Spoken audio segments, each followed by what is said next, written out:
we've been loving chatting to Merce and Christian. Christian, I have to get your thoughts on this, because if that Mark Gahey deal goes through for Liverpool, we're looking at them having spent around £450 million in a single window. Now, I know you know the Fenway Sports Group from your time at the club.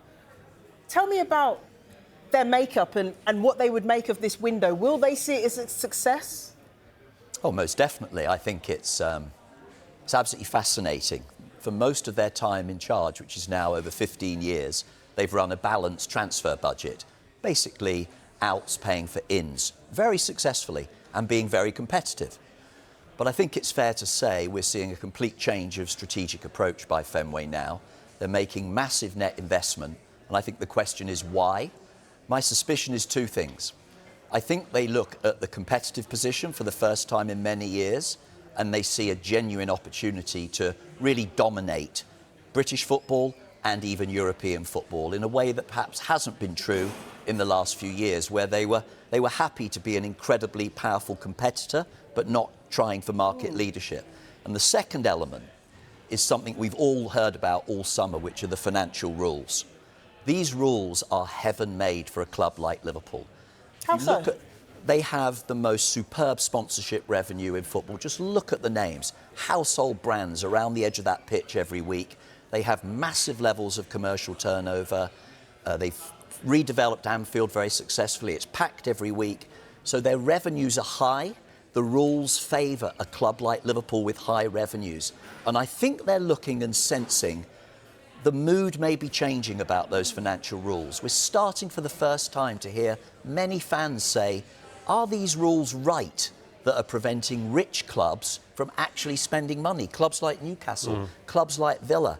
My sense is Liverpool are making hay while the sun shines, going for it, really loading up on talent to put themselves in a position where they're virtually impregnable while everything is behind them. I think it's brilliant strategic management. It's terrifying from a football standpoint. Adding Gahey and Isak to that team, in my opinion, makes them nailed-on favourites, and other clubs should be fearful and respectful of the way they're running their club. Merce, nailed-on favourites? Yeah. Yeah, I would have thought so after yesterday as well. After you got, see, I always weigh it up when with league, you know. I thought advantage Arsenal when they went and won at Man United. Then all of a sudden they go and beat Newcastle and they've beaten Arsenal. You know, for me, and they haven't even got out second gear yet. And they haven't played particularly well yet. I was watching yesterday's game. I watched yesterday, and I'm like, I've never seen an Arsenal team so comfortable at Anfield, so comfortable, and they still lost. Yeah.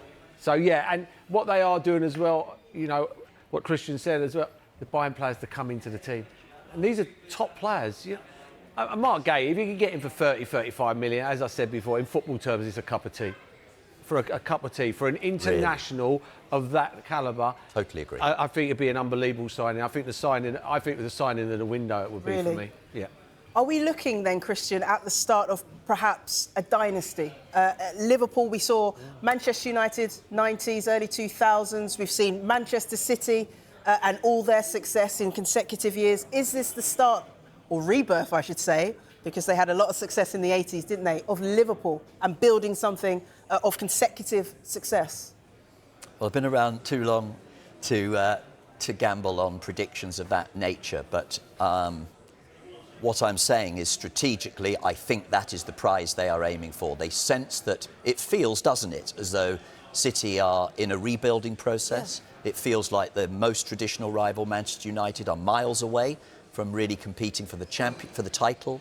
Arsenal seem to be this season the widely expected closest rival. I think they sense an opportunity to stretch out ahead. They're rewarding a manager whose first year was a phenomenal success. I mean, to follow on from Jurgen Klopp, most of us in the game thought that was as difficult as following on from Alex Ferguson.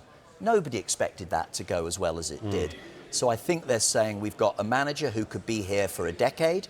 We've got a team that's winning, that we can make better, and they're investing capital, meaningful, large capital that they've never done before. So that's their goal. Yeah, it really is. You heard it here first, Liverpool fans, nailed on favourites to retain your Premier League title.